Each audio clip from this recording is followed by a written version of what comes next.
খোলা জানালার পাশে রাখা চেয়ারে বসে গম্ভীর মুখে বসে নির্মলবাবু চেয়ে আছেন রাস্তার দিকে। যে পথ দিয়ে তনুশ্রী বাড়ি ফিরবে তার অনেকটাই ওনার ঘর থেকে দেখা যায়। ওনার স্ত্রী পাশে দাঁড়িয়ে বলছেন, কতবার বারণ করেছিলাম অত দূরে পড়তে পাঠিও না, শুনলে না আমার কথা। মেয়ের কথায় নেচে তুমিও ওকে অত দূরে পড়তে পাঠিয়ে দিলে। বারবার বলতাম হোটেলের লাইনটা ভালো না, কত রকম লোক আসে, কার সাথে মেশে, কার সাথে কথা বলে। আমরা ঘরে বসে কি সব জানতে পারবো বলো তো? যদি মেয়েটা কোনো বাজে পাল্লায় পড়ে থাকে তাহলে কি করব আমরা? আমার মেয়ে কোনো অন্যায় করতে পারে না, কঠিন মুখে উত্তর দিলে নির্মলবাবু। শুনলে তো সবকিছু, তাও বলছো? আগে ওর মুখ থেকে শুনি, তারপর সিদ্ধান্ত নেব। কলিং বেল বাজার শব্দ হতেই জয়াদেবী প্রায় ছুটে দরজা খুলতে গেলেন। তনুশ্রী ঘরে ঢুকতে না ঢুকতেই উনি প্রশ্ন করলেন, কোথায় ছিলিস এতক্ষণ? সব বলবো, তোমাদের সাথে আমার কথা আছে, আমি হাত পা ধুয়ে আসছি। ভেতরের ঘর থেকে নির্মলবাবুর গলা পাওয়া গেল, এদিকে আয়। গম্ভীর গলা। বাবার গলা এত গম্ভীর কেন? মায়ের দিকে এক পলক তাকিয়ে কিছুটা অবাক হয়ে তনুশ্রী গেল বাবার সামনে। মেয়ের দিকে একদৃষ্টে তাকিয়ে প্রশ্ন করলেন উনি, এতক্ষণ কোথায় ছিলি? একটা কফি শপে গেছিলাম। কার সাথে? বাবা এই প্রশ্ন করছে কেন? বাবার মুখটা এত কঠিন, কি হয়েছে? বাড়ি ফিরতে একটু দেরি হলে বাবা এত রাগ তো করে না। রাগের কারণ বুঝতে না পেরে তনুশ্রী একটু ভয় পেল। কলেজের এক পুরনো বন্ধুর সাথে। কি নাম? ও তুমি চিনবে না। আজ আমি যা দেখলাম শুনলে। যা জিজ্ঞেস করছি আমি, আগে তার উত্তর দে। কার সাথে গেছিলি? থমকে গেল তনুশ্রী। উত্তর দিল, রুদ্র। ওর নাম আগে কোনোদিন তোর মুখে শুনিনি তো? কলেজের সবার নাম কি জানো? কেন গেছিলি? অনেক বছর পর ওর সাথে দেখা, তাই গল্প করার জন্য এমনি গেছিলাম। কি হয়েছে সেটা শোনো। সৌরভকে দেখলাম। জানি। মায়ের কথায় অবাক হয়ে তনুশ্রী তাকালো। জানো, সৌরভ ফোন করেছিল, ও বিয়েটা ভেঙে দিয়েছে। মায়ের কথায় স্পষ্টত রাগ ঝরে পড়ল। কথা শুনে অবাক হলো তনুশ্রী। কি? ও বিয়ে ভেঙেছে নাকি আমি? এবার আমি তোকে যা জিজ্ঞেস করব সব সত্যি বলবি। বাবার কথায় উত্তর দিল তনুশ্রী। সব সত্যিই বলছি। ছেলেটা কে? তুই যার হাত ধরে বসেছিলি? আমি হাত ধরে বসেছিলাম? শোনো তবে। কফি শপের ঘটনা পুরোটা খুলে বলল তনুশ্রী। এইবার বলো, এই ছেলেকে বিয়ে করা উচিত? তাই আমিই বিয়ে ভেঙেছি, ও নয়। সব শুনে জয়াদেবী বললেন, তুই সত্যি বলছিস তো? মিথ্যে কেন বলবো? তুমি একটা বাইরের ছেলের কথা বিশ্বাস করছো আর নিজের মেয়ের কথা বিশ্বাস করছো না। যদি আমার অন্য কারোর সাথে সম্পর্ক থাকতো তাহলে কি বিয়েতে রাজি হতাম? কি কাণ্ড! এদিকে সৌরভ একবার ফোন করলো, তারপর ওর বাবা ফোন করলো। কি অপমানটাই না করলো তোর বাবাকে। মায়ের কথা শুনে উত্তেজিত হয়ে পড়ল। কি? বাবাকে অপমান করেছে? কি বলেছে? বলেছে কি শিক্ষা দিয়েছেন নিজের মেয়েকে? ও কোথায় যায়, কি করে, কোনো খোঁজ রাখেন না? তোকে নিয়ে আরো সব বাজে বাজে কথা বলেছে। বাবাকে ইনসাল্ট করেছে। ওকে আমি ছাড়বো না। কফি শপের সিসিটিভি ফুটেজ বের করে ওর মা বাবার মুখের ওপর ছুঁড়ে দিয়ে আসবো। অপমান কাকে বলে আমি দেখিয়ে দেব। ছাড়, আর ঝামেলা বাড়াস না। বাবার কথা শুনে বলল, ঝামেলা তো ওরা শুরু করেছে। নিজের ক্যারেক্টার খারাপ আর আমাকে দোষী বানাচ্ছে। এই ঝামেলা এবার আমি শেষ করব। মাথা ঠান্ডা কর, যা হাত পা ধুয়ে খেতে আয়। না, মাথা ঠান্ডা করব না, আমি ওকে মজা দেখিয়ে ছাড়ব। নিজের ঘরে ঢুকে ফ্যান চালিয়ে বিছানার ওপর ধপ করে বসে পড়ল তনুশ্রী। গরম লাগছে, ঘাম হচ্ছে। রাগে মাথায় দুদিকের শিরা দুটো দপদপ করছে। সৌরভের এত বড় সাহস হয় কিভাবে যে আমাকে অপমান করে? তনুশ্রীর চরিত্র নিয়ে বাজে কথা বলার সাহসও পেল কোথা থেকে? ছি, কি নোংরা মানসিকতা! ভাগ্যিস বিয়ের আগেই এটা বোঝা গেল। এই ছেলের জন্য রুদ্রকে সময় দেয়নি। রুদ্র। এক দৃষ্টে মেঝের দিকে তাকিয়ে গভীর ভাবনায় ডুবে গেল তনুশ্রী। ভাগ্যিস বিয়েটা ভাঙল। বুকের ভেতরটা কেমন যেন হালকা হয়ে গেল, যেন একটা বড় দায় থেকে মুক্ত হলো। রুদ্র কি সেটা বুঝেছে, তাই বিয়ের প্রস্তাব দিল? বিয়ের প্রস্তাব? রাগের মাথায় মেট্রো স্টেশনে বলা রুদ্রর এই কথাটা শুনলেও মনের ভিতর ঢোকেনি। এখন একা ঘরে ওই কথাটাই পুরো মনকে আচ্ছন্ন করে ফেলল। হঠাৎ একটা জেদ চেপে গেল ওর মনে। রুদ্রকে বিয়ে করবে না, কিছুতেই না, আর কাউকে বিয়ে করবে না। সারা জীবন একাই থাকবে।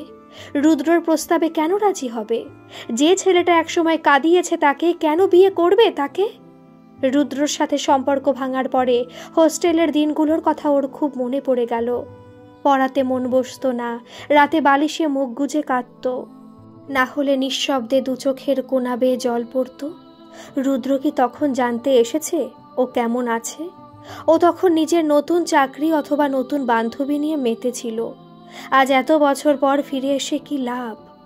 যখন ওকে দরকার ছিল, যখন ওর বুকে মুখ গুজে অথবা জড়িয়ে ধরে কাঁদতে খুব ইচ্ছে হয়েছিল, তখন কোথায় ছিল ও? যে দুঃখের সময় সঙ্গ দেয় না, তাকে সুখের সময় ত্যাগ করাই উচিত। মন খারাপ করিস না, ওর চেয়ে অনেক ভালো ছেলে তুই পাবি। বাবার গলা শুনে চিন্তার জগৎ থেকে বেরিয়ে এলো তনুশ্রী। বলল, মন খারাপ করছি না, খুব ভালো হয়েছে বিয়েটা ভেঙেছে। আমি আর কোনোদিন বিয়ে করব না। চোরের ওপর রাগ করে মাটিতে ভাত খাবি? রাগ নয় বাবা, আমি সত্যি বিয়ে করব না। নিজের মতো করে সারা জীবন বাঁচব। নির্মল বাবু চুপ করে রইলেন। কিছুক্ষণ পর বললেন, আমাদের জীবনের কয়েকটা ধাপ আছে। বিভিন্ন বয়সে সেই ধাপগুলো আমাদের পেরোতে হয়। কেউ যদি বয়সের সাথে সাথে ধাপগুলো না পেরোতে পারে, তাহলে জীবনটা তার কাছে মূল্যহীন হয়ে পড়ে। জীবন এগিয়ে চলে, অথচ সে পড়ে থাকে তার সমসাময়িক সবার চেয়ে নিচের ধাপে। নিচ থেকেই সে দেখে সবাই কত এগিয়ে গেছে। যে যত এগোয় সে ততই জীবনের রূপ রস আস্বাদন করতে পারে, আর যে পেছনে পড়ে থাকে সে কিছুই পায় না। তখনই নিজের কৃতকর্মের জন্য অনুশোচনা হয়। তার আর এগোনোর উপায় থাকে না, কারণ সময় চলে গেলে আর ফিরে আসে না। জীবনে সব কিছুরই দরকার পড়ে। এই বয়সে তোর কাছে যেটা অপ্রয়োজনীয় মনে হচ্ছে, একটা বয়সে গিয়ে সেটাকে তুই পেতে চাইবি, কিন্তু পাওয়ার উপায় থাকবে না। বুঝলাম, সবই বুঝলাম। কেরিয়ারের দিক থেকে কথাগুলো মানা যায়, কিন্তু বিয়ে না করে কি কেউ থাকে না? তারা তো ভালোই থাকে। ভালো কেরিয়ার না পেলেও কেউ চিৎকার করে কাঁদে না। বিয়ে না করে কেউ ভালো আছে না খারাপ আছে তুই কিভাবে বুঝবি? কেউ কি নিজের গোপন দুঃখগুলো বাইরে প্রকাশ করে? তনুশ্রী চুপ করে রইল। বাবার যুক্তিগুলো খণ্ডন করতে পারল না, অথচ মন থেকে মানতেও পারল না। নির্মল বাবু আবার বললেন, জীবনে অনেক রকম সম্পর্ক থাকে। মা বাবা, সন্তান, স্বামী স্ত্রী, বন্ধু, প্রত্যেকটা সম্পর্ক স্বতন্ত্র। তাদের আলাদা আলাদা ভালো লাগার জায়গা থাকে। এই সব সম্পর্কের মানুষই জীবনে আসা দরকার, তবেই জীবন সম্পূর্ণ হয়, সার্থক হয়। সব মা বাবাই চায় সন্তানের জীবন ভালো হোক, তার ভবিষ্যৎ নিশ্চিত করে যেতে পারলেই তারা শান্তি পায়। আমরা কি সারা জীবন তোর পাশে থাকবো? আমাদের অবর্তমানে কি করবি তুই? তোকে ভালোবাসবে, তোর অসুখ বিসুখ হলে যত্ন করবে, বিপদে দুঃখে পাশে থাকবে, এমন কারোর সাথে তোর জীবনটা বেঁধে দিতে পারলে আমরা নিশ্চিন্ত হব। অ্যারেঞ্জ ম্যারেজ করলে কিভাবে বুঝবে কেউ এরকম হবে কিনা? সৌরভকে তো খুব ভদ্র ছেলে বলে মনে হয়েছিল, দেখলে তো কিরকম ভদ্র। সামান্য হাসলেন নির্মল বাবু। ভবিষ্যৎ তো অনুমান করে নিয়েই আমাদের এগোতে হয়। কেউ কি ভবিষ্যৎ নিশ্চিতভাবে বলতে পারে? আমরা সাধ্যমতো চেষ্টা করব, বাকিটা ভাগ্য। তনুশ্রী চুপ করে রইল।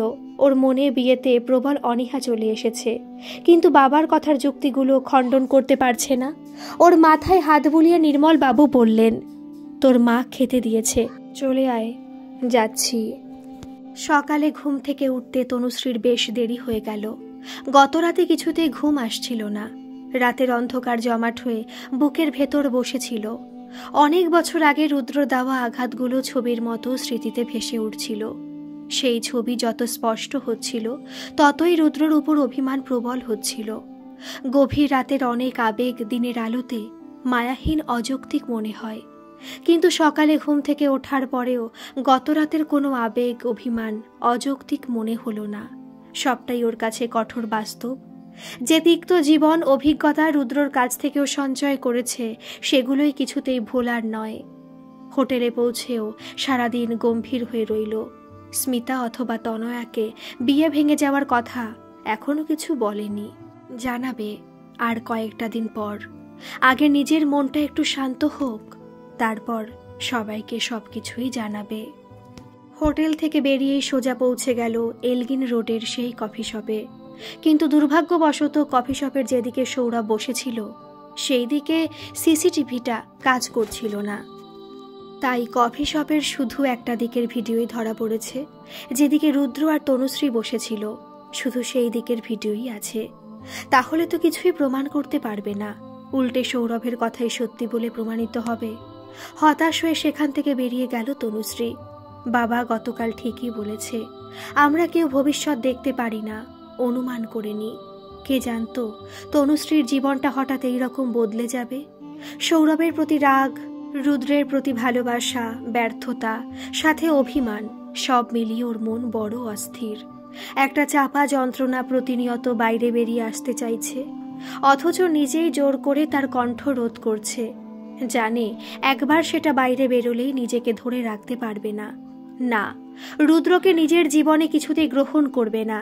যদি রুদ্র ওকে সত্যি ভালোবাসে তাহলে কষ্ট পাক, যে কষ্ট একদিন তনুশ্রী পেয়েছে তার কিছুটা তো পাক। দীর্ঘ বছরের অভিমান এতদিন সুপ্ত হয়ে সঞ্চিত ছিল ওর মনে, আজ মাত্র একটা ঘটনা তাকে জাগিয়ে তুলল। যাকে কোনোদিন পাবে না ভেবে মনের দরজা বন্ধ করে দিয়েছিল, সে ফিরে এসে সেই দরজায় টোকা দিতে তা আপনা হতে খুলে গেল। তবে এইবার ভালোবাসার সাথে একরাশ অভিমান বন্যার জলের মতো হুড়মুড় করে এসে ওর ভাবনা আবেগ ডুবিয়ে দিল। তনুশ্রী এত গভীরে ভাবে না, শুধু মনে বাসা বেঁধে থাকা যে অভিমান মাথা তুলে দাঁড়িয়েছে তাকে বাঁচিয়ে রাখতে চায়। গত রাতে ওর ভালো ঘুম হয়নি, তার ওপর আজ সারাদিন হোটেলে কাটিয়ে ওর ক্লান্ত শরীর 11টার মধ্যেই গভীর ঘুমে তলিয়ে গেল। রাত ঠিক 1:10, হঠাৎ তনুশ্রীর মোবাইল বেজে উঠল। ঘুম জড়ানো চোখ খুলে মোবাইলের দিকে তাকিয়ে অবাক হয়ে গেল। রুদ্র। গভীর ঘুম মনের অভিমানকে সাময়িকভাবে শান্ত করে দিয়েছিল, তাই ঘুম জড়ানো চোখেই ফোনটা ধরে নিল। হ্যালো, ঘুমিয়ে পড়েছিলি? হ্যাঁ, এত রাতে ঘুমাবো না। সরি তোর ঘুম ভাঙানোর জন্য। তুমি সব সময় মাঝরাতে ফোন করো কেন বলো তো? দিনের বেলা ফোন করতে পারো না? মাঝরাতে তোর কথা বেশি মনে পড়ে। সারাদিন মনে পড়ে না, শুধু মাঝরাতেই মনে পড়ে। আবার বলো তুমি নাকি এত বছর ধরে আমাকে মিস করেছো। যে মনেই থাকে তাকে আলাদা করে আর মনে করতে হয় না। আবার ফ্লার্ট করছো আগের মতো? না, জানলার সামনে আয় একটু। জানলার সামনে? হ্যাঁ। কেন? জানলা খুলে নিচে দেখ। মানে? তনুশ্রী বিছানা থেকে নেমে জানলার দিকে এগিয়ে গেল। পাল্লা খুলে নিচে তাকাতেই দেখল রুদ্র বাড়ির উল্টো দিকের সরু ফুটপাতে দাঁড়িয়ে আছে। দোতলার জানলায় দাঁড়িয়ে কানে মোবাইল ধরে বিস্মিত হয়ে তাকিয়ে রইল নিচে। কয়েক মুহূর্ত কোনো কথা বলতে পারল না। রুদ্র তাকিয়ে রইল ওর দিকে। সদ্য ঘুম থেকে ওঠা আলুথালু বেশ। রাস্তার হ্যালোজেনের হলুদ আলো ওর মুখে পড়ছে। ওর অবাক হওয়া চোখ দুটো, অবিন্যস্ত চুলে ওর মুখটা আরো মায়াবী লাগছে। চোখ ফেরাতে পারল না রুদ্র। মাঝরাতের এই তনুশ্রী আরো সুন্দর, আরো কাছে টানতে লাগলো ওকে। অবাক হয়ে তনুশ্রী বলল, এত রাতে তুমি এইভাবে কেন? এমনি, তোর কাছে আসতে ইচ্ছে করলো। এখন? হ্যাঁ, একটু নিচে নামবি? তুমি পাগল হয়েছ? এত রাতে আমি দরজা খুলে নিচে নামবো? তাহলে আমি ওপরে যাই। কেন? এমনি। তনুশ্রী কি বলবে বুঝে পেল না, শুধু বলল না। হেসে ফেলল রুদ্র। আমি এমনি বললাম, তোকেও নিচে নামতে হবে না আর আমিও ওপরে যাব না। এত রাতে এইভাবে কেন এলে? কেউ দেখলে কি ভাববে বলো তো? চলে যাব, জাস্ট তোকে সামনে দেখতে খুব ইচ্ছে করছিল। তনুশ্রীর মনে আবার মাথাচাড়া দিয়ে উঠল অভিমান। চলে যাও, তোমার সাথে আমার কোনো সম্পর্ক নেই, কোনোদিন কোনো সম্পর্ক ছিল না, আমরা কোনোদিন বন্ধুও ছিলাম না। তনুশ্রীর প্রত্যাখ্যান ওকে আহত করল। আহত মুখে রুদ্র তাকিয়ে রইল ওর দিকে। রুদ্রর এইরকম একভাবে তাকিয়ে থাকা দেখে তনুশ্রীর মন দুর্বল হতে লাগলো। নিজেকে শক্ত করার জন্য রুদ্রর দিক থেকে দৃষ্টি ফিরিয়ে নিল। আসামে চলে যাও, কোনোদিন আর এখানে এসো না। ভালোবাসি তোকে। রুদ্রর কণ্ঠস্বরের গভীরতা তনুশ্রীর আবেগ চঞ্চল করে তুলল। কিছুতেই দুর্বল হবে না ও। জানলার গ্রিলে পিঠ ঠেকিয়ে রুদ্রর দিক থেকে পেছন ফিরে দাঁড়ালো। রুদ্র বলতে লাগলো, যদি এই জানলার জায়গায় আমি থাকতাম তাহলে তোকে বুকে জড়িয়ে ধরতাম। তনুশ্রীর বুক কেঁপে উঠল, হৃৎপিণ্ড দ্রুত চলতে থাকলো। বহু পুরনো ইচ্ছে যাকে ঘিরে তৈরি হয়েছিল, সে নিজে যখন একই ইচ্ছে প্রকাশ করে তখন মনকে বেঁধে রাখা বড় কঠিন। তনুশ্রী কোনো উত্তর না দিয়ে জানলা থেকে সরে এলো বিছানার দিকে। চুপ করে কানে ফোন ধরে বসে রইল। বেশ কিছুক্ষণ পর রুদ্র জিজ্ঞেস করল, আসামে গিয়ে থাকতে পারবি? ওখানকার পরিবেশ খুব সুন্দর। যার গ্রান্টে চাকরির এক্সপিরিয়েন্স আছে সে যে কোনো 5 স্টার হোটেলে চাকরি পেয়ে যাবে। কি বলছো এসব? সারা জীবন থাকবি আমার সাথে? হৃদস্পন্দন আবারও তনুশ্রীকে উত্তর দিতে দিল না। সাথে গলার কাছে আটকে থাকা কান্না ওর কণ্ঠস্বর রুদ্ধ করে দিল।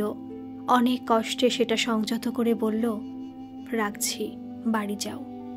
ফোন রেখে স্থির হয়ে বসে রইল তনুশ্রী। উঠে জানলাটা বন্ধ করতে ইচ্ছে হলো না। যদি রুদ্র এখনো দাঁড়িয়ে থাকে, ওর চোখে চোখ পড়লে আর নিজেকে ফেরাতে পারবে না। আবেগের কাছে, ভালোবাসার কাছে হারতে বসেছে তনুশ্রী। এই সব যেন স্বপ্ন হয়। সত্যি হলে যদি আবার আঘাত আসে? স্বপ্নই তো। রুদ্রকে নিয়ে ঠিক এই স্বপ্নই তো দেখেছিল। মাঝরাতের নিস্তব্ধ রাস্তায় দাঁড়িয়ে দোতলার জানলার দিকে তাকিয়ে থাকা রুদ্রর মুখ ওর চোখে ধূসর হয়ে যাওয়ার স্বপ্নে নতুন রং ছড়িয়ে দিল। সেই রং চোখের পাতা ভিজিয়ে দিল। ফোন রেখে বুকে বালিশ চেপে ধরে শুয়ে পড়ল। খোলা জানলার দিকে তাকিয়ে বেশ কিছুক্ষণ দাঁড়িয়েছিল রুদ্র। তনুশ্রী জানলার কাছে আর আসবে না, সেটা বুঝে হতাশ হয়ে ফিরে গেল। শরতের সকালে প্রকৃতির সোনালী রূপ ঝরে পড়ছে পৃথিবীর বুকে। নীল আকাশে সাদা তুলোর মতো ভাসতে থাকা মেঘের সাথে মৃদু হাওয়ায় আগমনের সুর বাজছে। কয়েকদিন পরেই পিতৃপক্ষের অবসান হবে। উৎসবের আনন্দে ধরণী মাতোয়ারা। তনুশ্রীর মনে এই শরতে আনন্দ নেই। একরাশ অভিমান আর কান্না চেপে চুপ করে আছে। আগমনের আনন্দ নয়, বিসর্জনের কান্না ওর মনকে বিষণ্ণ করে তুলেছে। কিন্তু কিসের বিসর্জন? যার কাছে ফিরে যাবে না বলে মনস্থির করেছে, তার আগমনই বা কিভাবে হয়, আর বিসর্জনের প্রসঙ্গই বা আসে কোথা থেকে? নিজের মনকে বুঝে উঠতে পারে না তনুশ্রী। আবেগ আর অভিমানের সংঘাতে প্রতিদিন ক্ষতবিক্ষত হচ্ছে। তবুও সময় আপন গতিতে বয়ে চলে। তাই ইচ্ছে না হলেও সময়ের সাথে তাল মিলিয়ে প্রাত্যহিক জীবন যাপন করতেই হয়। আজ সকালে বেরোনোর আগে নিজের ব্যাগ গুছিয়ে নিতে যখন ঘরে ঢুকলো, তখন পেছনে বাবা এসে দাঁড়িয়েছে, টের পায়নি। কাল রাতে তোর জানলার নিচে কে দাঁড়িয়েছিল? চমকে উঠল তনুশ্রী। চমকে ওঠার অভিব্যক্তি লুকাতে পারল না। চট করে ভেবে পেল না কি উত্তর দেবে। বাবার দিক থেকে দৃষ্টি লুকিয়ে উত্তর দিল, চিনি না। বাবা যাতে আর কিছু জিজ্ঞেস করতে না পারে সেই জন্য কথা না বাড়িয়ে ব্যাগ কাঁধে নিয়ে দরজার দিকে এগোলো। পেছন থেকে বাবার গলা শুনল, চিনতে পারলে আমাকে বলিস, আমি আসছি। বলে বেরোলো তনুশ্রী। বাবা কিভাবে দেখল? মা বাবার ঘরে জানলা আর ওর ঘরে জানলা পাশাপাশি। তবে মা বাবার ঘরে জানলা তো বন্ধ থাকে। কাল রাতে কি জানলা খোলা ছিল? বাবা নিশ্চয়ই পরে আবার জানতে চাইবে। কি বলবে তখন? সব সত্যি কথাই বলে দেবে। ও তো কোনো অন্যায় করেনি। সব সত্যি বলতে ভয় কি? এই কটা দিন কোনোভাবে কেটে যাক। রুদ্র চলে গেলে নিজেকে আগের মতো স্বাভাবিক করে তুলবে। রুদ্রর উপস্থিতি ওর কষ্ট বাড়িয়ে তুলছে। ঝা চকচকে বিরাট হোটেলটায় চাকরি করতে ওর ভালো লাগে। কাজটা পছন্দ করে, সময়টাও খুব ভালো কাটে। কয়েকদিন হলো এই কাজটা ওর আর ভালো লাগছে না। তবুও বাড়িতে বসে থাকার চেয়ে এখানে আসা ভালো। রাতে বাড়ি ফিরেও খেয়ে উঠে সোজা নিজের ঘরে চলে যায়। মা বাবার সাথে দায়সারাভাবে কিছু কথা বলে, কিন্তু আগের মতো হাসি খুশি হয়ে মিশতে পারে না। রাত প্রায় 10টা। তনুশ্রী ওর মা বাবার সাথে রাতের খাবার খাচ্ছে। হঠাৎ কলিং বেল বেজে উঠল। এত রাতে কে এলো? জয়াদেবীর কথায় নির্মলবাবু খাওয়া ছেড়ে উঠতে গেলেন। আমি দেখছি। না, তুমি খাও, আমি দেখছি। জয়াদেবী দরজা খুলতে চলে গেলেন। তনুশ্রী আর নির্মলবাবু খেতে লাগলো। দরজা খোলার শব্দ হওয়ার একটু পরে শোনা গেল, তনুশ্রী বাড়ি আছে? বুকটা ধড়াস করে উঠল তনুশ্রীর। কার গলা? হ্যাঁ আছে। তুমি? আমি রুদ্র, ওর সাথে এক কলেজে পড়তাম। রুদ্র? এসো, তনুশ্রী খাচ্ছে, তুমি একটু বসো। আসলে আমি আপনার আর কাকুর সাথে কথা বলতে এসেছি। আমাদের সাথে? হ্যাঁ। আচ্ছা বসো, আসছি। রুদ্র সোজা বাড়িতে চলে এলো। কেন? মা বাবাকে কি বলবে? তনুশ্রীর হৃদস্পন্দন বেড়ে গেছে। ভাতের গ্রাস হাতেই রয়ে গেল। স্থির হয়ে বসে রইল। নির্মল বাবু সবটাই লক্ষ্য করলেন। জয়াদেবী খাবার ঘরে গিয়ে বললেন, ওর বন্ধু রুদ্র এসেছে আমাদের সাথে কথা বলবে বলে। সেদিন ওর সাথে কফি খেতে গেছিলি না? শেষের কথাটা তনুশ্রীকে জিজ্ঞেস করলেন উনি। তনুশ্রী কোনো মতে বলেই থালা সরিয়ে উঠে পড়ল। নির্মল বাবুও উঠে পড়েছেন। মুখ ধুতে ধুতে ও শুনতে পেল বাবার কথা। আমি তনুশ্রীর বাবা, বলো কি বলার আছে। আমি রুদ্র, আমরা এক কলেজে পড়তাম, তবে আমি ওর থেকে 2 বছরের বড় ছিলাম। আমাদের ফ্রেন্ডশিপ। মুখ ধুয়ে তনুশ্রী দাঁড়িয়ে থাকতে পারল না। ওর পা দুটো কাঁপছে যেন। অথচ নিজের ঘরে যেতে হলে ওকে রুদ্রর সামনে দিয়ে যেতে হবে। রুদ্রর সামনে এই পরিস্থিতিতে যেতেই পারবে না। রুদ্র কি বলতে এসেছে? উত্তেজনায় ওর হৃৎপিণ্ড দ্রুত চলছে, পা কাঁপছে। না, এইভাবে দাঁড়িয়ে থাকা যাবে না, ঘরে যেতেই হবে। ও এগিয়ে গেল নিজের ঘরের দিকে। রুদ্র বলে চলেছে, আমি আসামে চাকরি করি, মা বাবা থাকে দুর্গাপুর। পৈতৃক বাড়ি? হ্যাঁ। আরে কোথায় যাচ্ছিস? তোর বন্ধু এসেছে, এখানে বস। বাবার কথা শুনে দাঁড়িয়ে পড়ল তনুশ্রী। রুদ্রর দিকে এক পলক তাকিয়েই বাবার দিকে তাকিয়ে উত্তর দিল, ও তো বলছে তোমাদের সাথে কথা বলবে। তোমরাই কথা বলো, আমি খুব টায়ার্ড। বাবাকে আর কিছু বলার সুযোগ না দিয়ে ও নিজের ঘরে চলে গেল, কিন্তু দরজা বন্ধ করল না। আড়ালে দাঁড়িয়ে কথা শুনতে লাগলো। রুদ্র বলছে, আমি একমাত্র ছেলে, বাবা রিটায়ার্ড, বাড়িতে আমার। রুদ্রকে থামিয়ে জয়াদেবী প্রশ্ন করলেন, তুমি এইসব আমাদের কেন বলছো? কয়েক মুহূর্ত রুদ্র চুপ। তনুশ্রী কান পেতে রয়েছে দরজার আড়ালে। কি উত্তর দেয় রুদ্র? আমি তনুশ্রীকে বিয়ে করতে চাই, ওকে ভালোবাসি। শ্বাসরুদ্ধ হয়ে এলো তনুশ্রীর, চোখ ঝাপসা হয়ে এলো। ওর বিয়ে ঠিক হয়ে গেছে, ভারী গলায় নির্মল বাবু বললেন। রুদ্র উত্তর দিল, জানি, তবে খুব সম্ভবত ও বিয়েটা করবে না। কিভাবে জানলে? যেদিন ও কফি শপে সৌরভকে একটা মেয়ের সাথে দেখেছিল, সেদিন আমি ওর সাথে ছিলাম। তোমার বাবা মা তনুশ্রীর কথা জানে? এখনো বলিনি। আপনারা রাজি হলে বলবো, যদি ওনারা না রাজি হন, হবে, কারণ আমাকে বাড়ি থেকে বিয়ের জন্য জোর দিচ্ছে। তনুশ্রী দরজার আড়াল থেকে সরে এলো জানলার কাছে। খোলা জানলার গ্রিল ধরে তাকিয়ে রইল বাইরে, কিন্তু কিছুই দেখতে পেল না। দৃষ্টি ঝাপসা। রুদ্র ভালোবাসার আহ্বান নিয়ে এসেছে ওর কাছে। সারা জীবনের সাথী করে রাখতে চায়, হারাতে চায় না ওকে। তনুশ্রীর বরফ জমা অভিমান গলতে শুরু করলো, বেয়ে পড়তে লাগলো দু চোখ দিয়ে। এই মুহূর্তে নিজেকে আটকে রাখা খুব কঠিন। এইবার রুদ্রর কাছে না গিয়ে থাকবে কিভাবে? কিভাবে নিজেকে আটকে রাখবে? যে এমনভাবে পেতে চায়, তাকে দূরে সরিয়ে কতদিন রাখতে পারবে? এত বছর পর স্বপ্ন সত্যি হবে? সত্যি রুদ্রকে আপন করে পাবে? কত রাত জেগেছে, কত চোখের জল ফেলেছে এক সময়, সেই কষ্ট এইবার সার্থক হবে? নিরাশার যে অন্ধকার বুকের গভীরে জমেছিল, তাতে এইবার সূর্য উঠবে? আর নিজের সাথে যুদ্ধ করতে পারল না। দীর্ঘ বিচ্ছেদের যন্ত্রণা, মিলনের রূপ পেলেও মানুষ কাঁদে।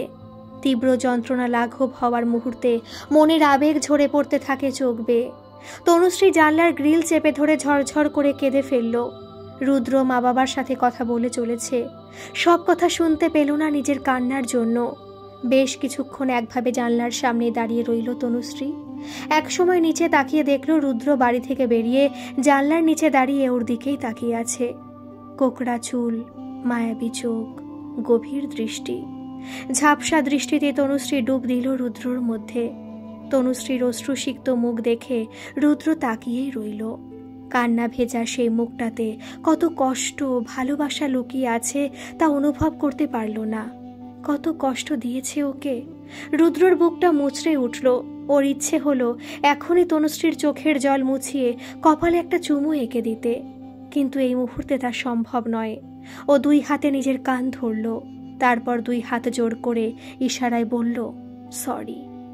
ভালোবাসার ঢেউ আছড়ে পড়ল তনুশ্রীর বুকে। পাড়ে জমে থাকা সমস্ত অভিমান ধুয়ে মিলিয়ে গেল ঢেউয়ের সাথে। রুদ্র ডান হাতের তর্জনী একবার নিজের বুকে ঠেকিয়ে তনুশ্রীর দিকে তুলল, তারপরে নিজের দুই হাত এক করে নিল। এই ইশারা বুঝতে তনুশ্রীর অসুবিধা হলো না।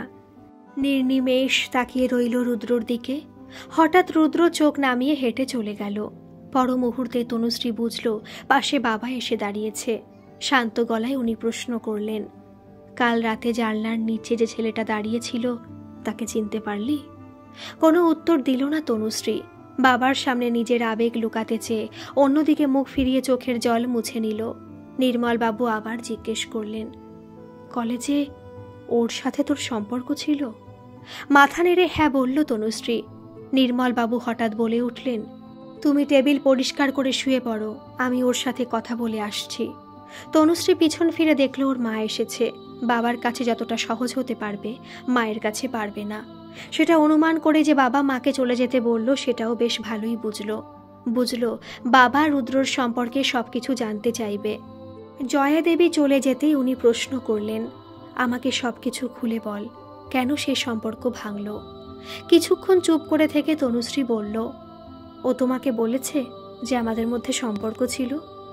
না বললে জানলাম কি করে? তুই তো আমাকে কিছুই বলিসনি। বাবা নাকি তোর ডিয়ার, তবুও কিছু বলিসনি। এবার তো বল। বাবার গলায় নরম স্নেহ। তনুশ্রী আর ইতস্তত করতে পারল না, উত্তর দিল, একটা মিসআন্ডারস্ট্যান্ডিং থেকে আমাদের রিলেশন নষ্ট হয়। কি রকম? সব সত্যি বলতে ওর বাঁধল। রুদ্রর সম্পর্কে খারাপ কথা বলতে নিজেরই লজ্জা হলো। ওর একটা বন্ধু ছিল, সে আমাকে ওর নামে মিথ্যে কথা বলে সম্পর্কটা নষ্ট করেছিল। তারপর ও চাকরি পেয়ে গেল, কলেজ শেষ হলো, আমিও চলে এলাম এখানে, আর এত বছর পর ও আবার। বুঝলাম। ছেলেটাকে আমার সৎ মনে হলো। অসৎ হলে সোজা আমাদের সামনে আসতো না। এইবার বল, তুই কি চাস? তনুশ্রী মাথা নিচু করে চুপ রইল। রুদ্রকে ও চায়, নিজের মনের ওপর জোর খাটাতে আর পারবে না, কিন্তু মুখ ফুটে কিছু বলতে পারল না। নির্মল বাবু আবার বললেন, কি রে বল। জানি না। তার মানে তুই ওকে বিয়ে করতে চাস না? ঠিক আছে, তাহলে ওর ফোন নাম্বার দিস, আমি বলে দেব বিয়েতে আমার মত নেই। তনুশ্রী চোখ তুলে তাকালো বাবার দিকে। নির্মল বাবু বলতে লাগলেন, ও তো বলল 4 দিন পর চলে যাবে, কলকাতায় নাকি আর কোনোদিন আসবে না। তাহলে তোকেও নিশ্চয়ই ডিস্টার্ব করবে না, নম্বরটা দিস।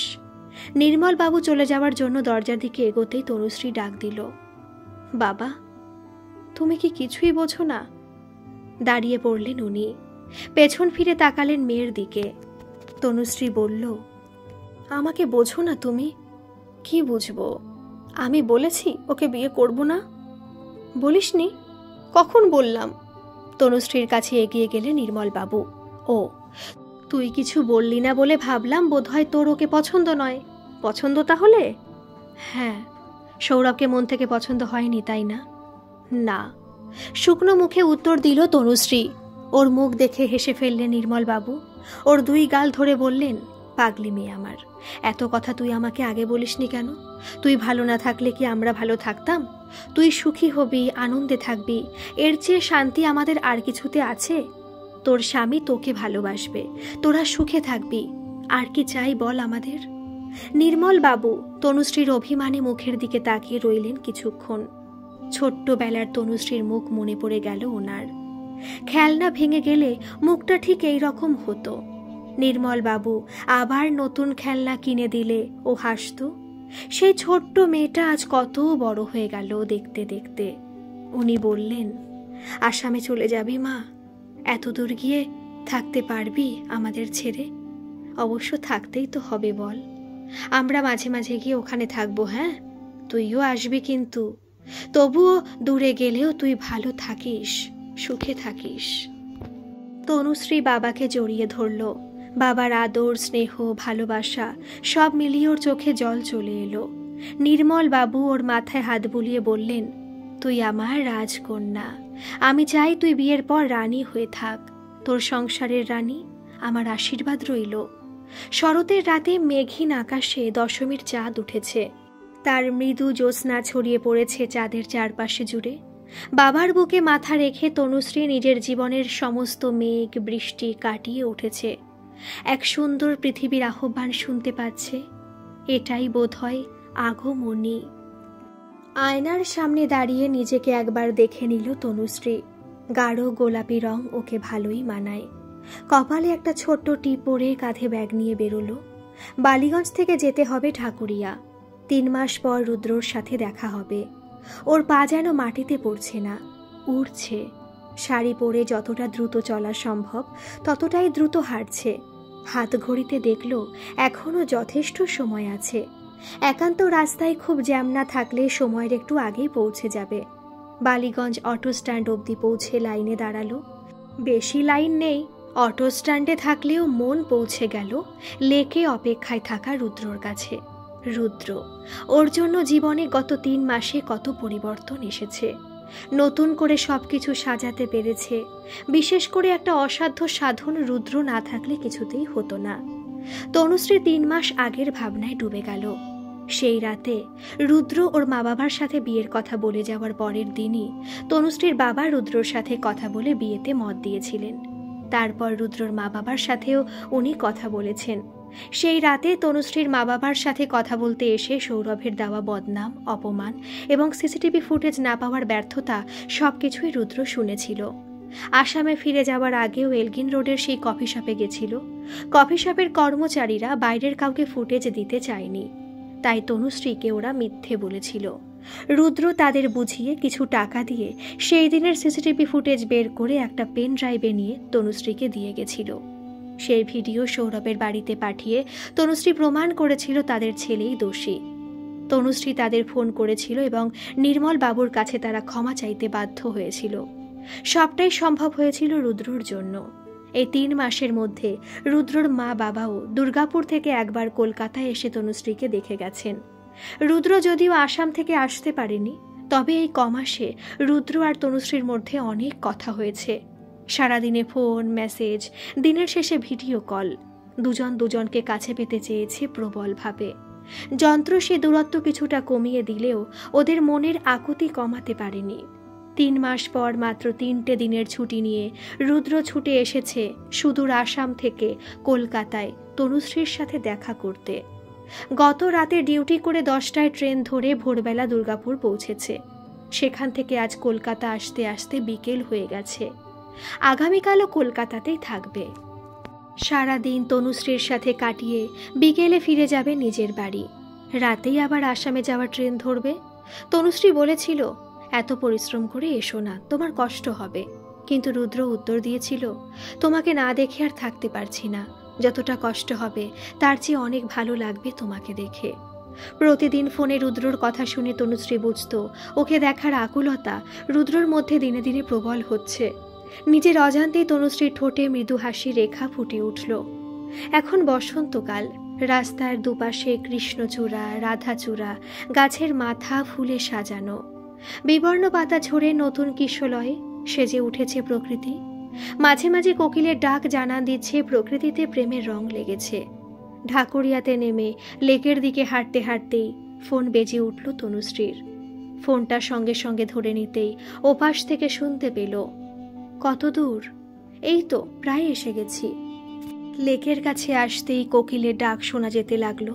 দূর থেকে তনুশ্রী দেখতে পেল রুদ্র দাঁড়িয়ে আছে। মনে হলো এখনই ছুটে গিয়ে ওকে জড়িয়ে ধরে, কিন্তু এত লোকের মাঝে সেটা সম্ভব না। আপনা হতেই মনের ভালো লাগা আর উত্তেজনায় মুখে হাসি চলে এলো। সামনে গিয়ে প্রশ্ন করল, কতক্ষণ এসেছো? 8 ঘন্টা হবে। উফ, তুমি এত আগে কেন চলে আসো? আমি লেট করলে তোমাকে একটু কম দেখতে পাবো তাই। বাবা, দেখবো এত প্রেম বিয়ের পর থাকে কিনা। সারা জীবন থাকবে, প্রমিস। তনুশ্রীর খোলা চুল হাওয়াতে উড়ছে, চোখে কাজল, হালকা লিপস্টিক, ছোট্ট টিপ। রুদ্র ওর দিক থেকে চোখ ফেরাতেই পারল না। গভীর মুগ্ধতায় তাকিয়ে রইল।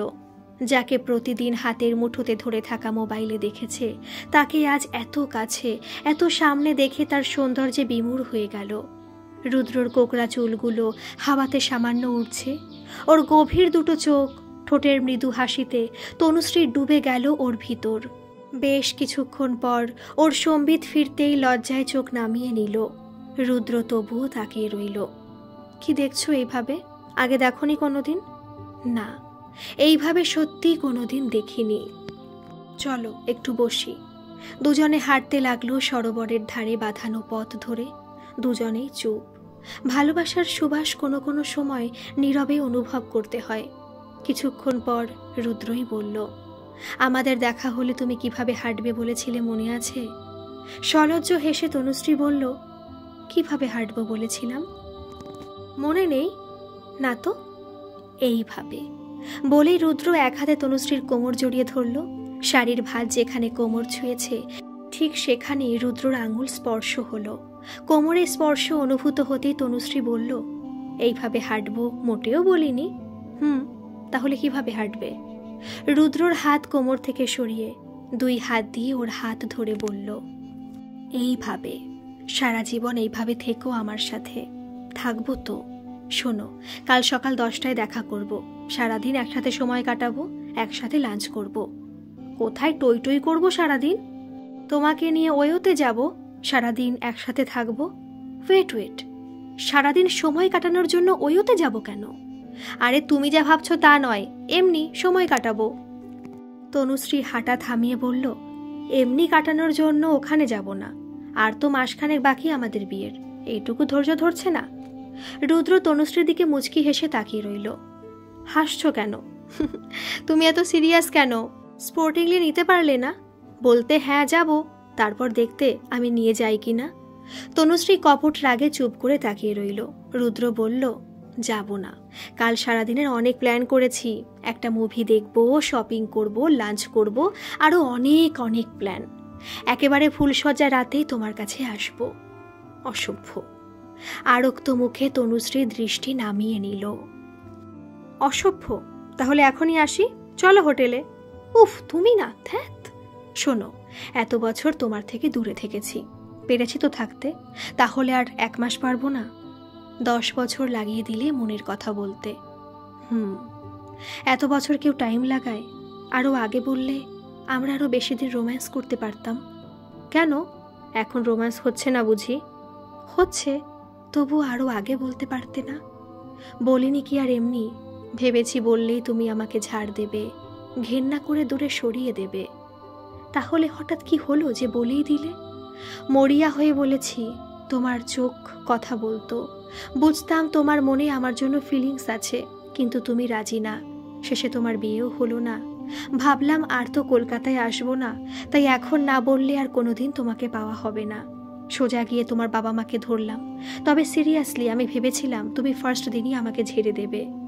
ওরা জলের কাছে দাঁড়িয়ে পড়ল। একটা বড় রাধাচূড়া গাছ জলের ওপর ঝুঁকে পড়েছে। তার ছায়া পড়ছে জলে। ফুলের হলুদ পাপড়িগুলো জলে ভাসছে। তনুশ্রী ভাবতে লাগলো, সত্যি রুদ্রর মধ্যে এখনো বেপরোয়া মনোভাব আছে। না হলে ওইভাবে মাঝরাতে ওর বাড়ির সামনে আসতো না, অথবা বিয়ের কথা বলতে সোজা বাড়ি চলে আসতো না। একজন পুরুষের মধ্যে নারী কি চায়?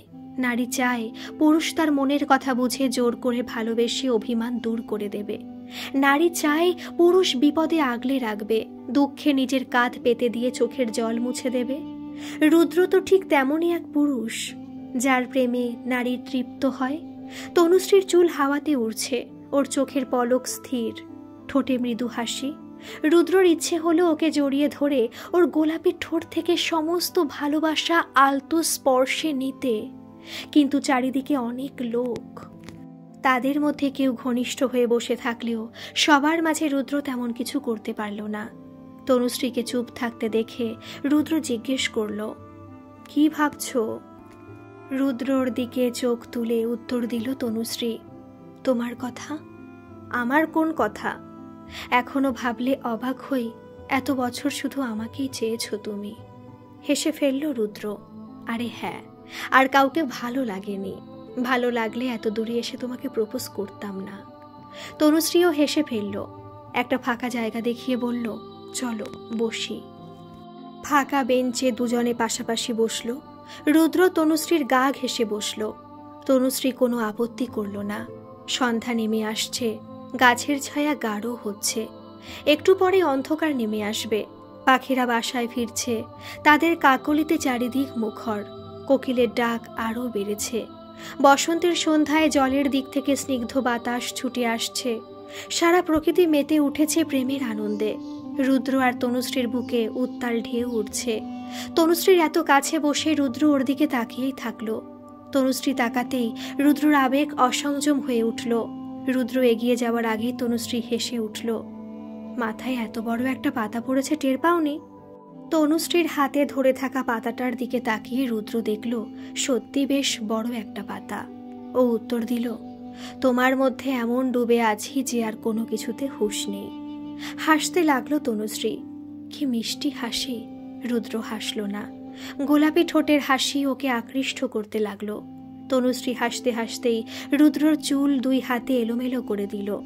রুদ্র বলল, এটা কি হলো? চুলগুলো সব এলোমেলো করে দিলে তো? হাসতে হাসতে উত্তর দিল তনুশ্রী, কোকড়া চুল এমনিতেই এলোমেলো দেখায়, আমি আর কি এলোমেলো করব? এটা কিন্তু ঠিক নয়। এইবার যদি আমি তোমার চুল এলোমেলো করি, প্লিজ করো না, চুলে খুব জট পড়ে যাবে। আমি তো ছাড়বো না। বলতে বলতে রুদ্র তনুশ্রীর ঘাড়ের কাছে জড়িয়ে থাকা চুল সরিয়ে কানের দুলের ঠিক নিচে একটা চুমু দিল। ওর চুলের সুবাস রুদ্রকে আবিষ্ট করে তুলল। নিজের মুখ সরাতে পারল না। রুদ্রর স্পর্শে তনুশ্রীর সারা শরীরে শিহরণ ধরে গেল। চোখ বন্ধ করে চুপ করে রইল। ওর দ্রুত চলতে থাকা নিঃশ্বাসে তখন রুদ্রর পারফিউমের সুবাস, সেই গন্ধেও আবার মাতাল হলো। অন্ধকার ঘনিয়ে এসেছে। সরোবরের ধারের আলোগুলো কোনো অজ্ঞাত কারণে তখনও জ্বলেনি। গধূলি বেলায় আকাশে গাঢ় লাল গোলাপি রং দূর দূরান্তে ছড়িয়ে পড়েছে। গাছের ছায়ার সাথে অস্তরাগের হালকা নরম আলো তনুশ্রীর গালে এসে পড়ছে। রুদ্র আলতো হাতে ওর গাল স্পর্শ করে কপালে আরও একটা চুমু দিল। গভীর আবেশে চোখ বন্ধ করে ফেলল তনুশ্রী। এক মুহূর্ত পরে ঠোঁটের ওপর উষ্ণ নিঃশ্বাস অনুভব করল। রুদ্র, যাকে সম্পূর্ণ নিজের করে পাওয়ার, এত কাছে পাওয়ার স্বপ্ন ছিল মনে, সেই স্বপ্ন অবশেষে আজ সত্যি হলো। দুই হাত রুদ্রর বুকে রেখে কয়েক মিনিট নিজেকে সঁপে দিল তনুশ্রী। রুদ্র যখন নিজেকে তনুশ্রীর কাছ থেকে সরালো তখন আলো আরো কমে এসেছে, তবে আকাশে তখনও রং লেগে আছে।